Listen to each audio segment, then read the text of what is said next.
Only the rich man also cry nínú ayé o. Give the poor people, let them breathe, jẹ́ kọ́ni. Wọ́n ní kẹ́ fi èrè sílẹ̀ o nínú ayé. Nítorí ládùúgbò mi ọmọ títí yóò títí satisfy. Ẹni kan wà bẹ́ẹ̀ níbẹ̀ tó ń yá bọ́ wá. Ìlíkíù ọ̀pọ̀ nínú ayé ẹ̀mí sí wọn ní ìlú. Wèrè wo ló sọ pé Bílíkì wo wá pọ̀ nínú ayé ẹ̀mí sí kó wá o. Bílíkì sọ fún ọ pé àwọn àgbọ̀dẹ̀ máa lówó, àwọn àgbọ̀dẹ̀ ní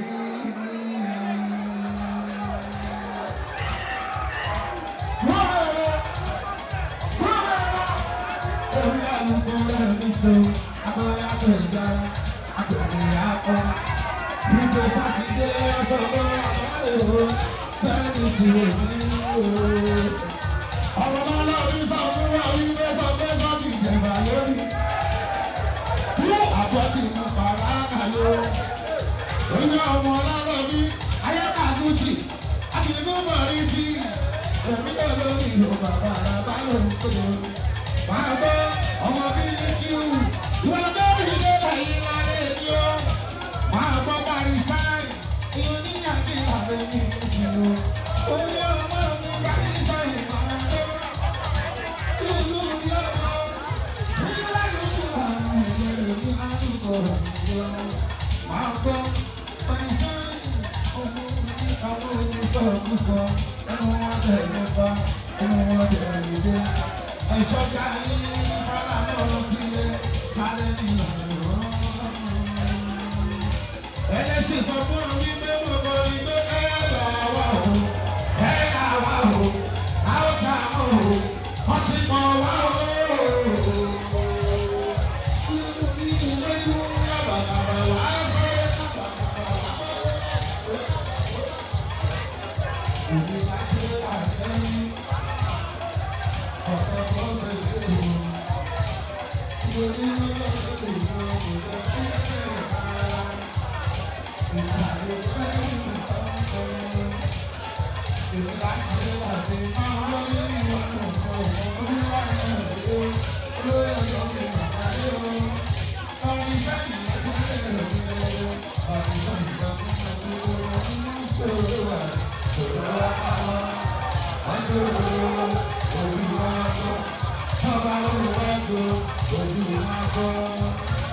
Àwọn yàgò ṣe àsọwé sọ́ọ̀tì ìjọba lórí.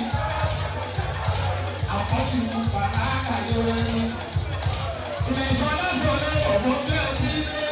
Báyìí ní àná ọmọ aláìyàtọ̀ ọmọ wa ní o. Ọmọ sọ́ni yóò ká ẹ̀rẹ́ ṣàyẹ̀ yìí o.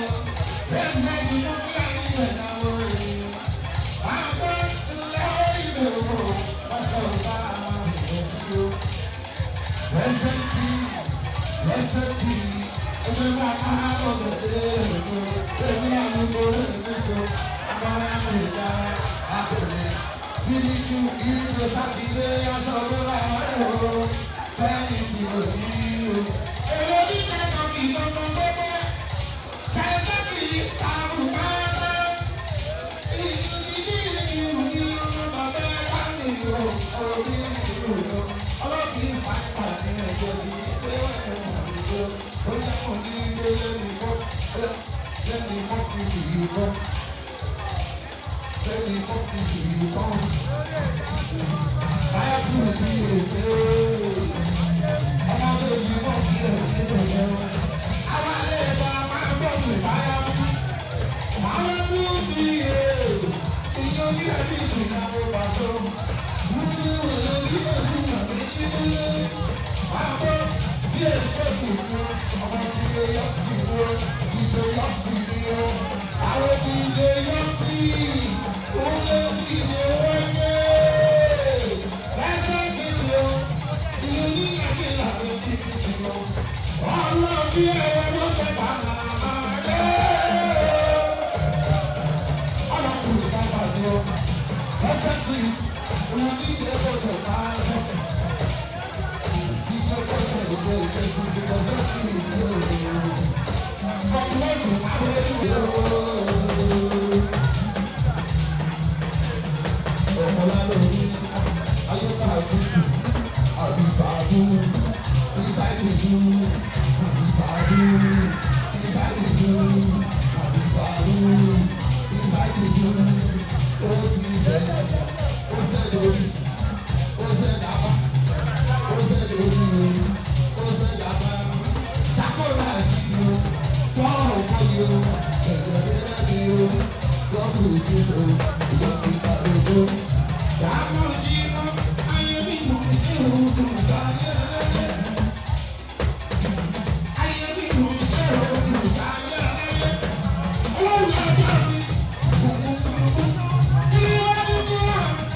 If you love when I look go,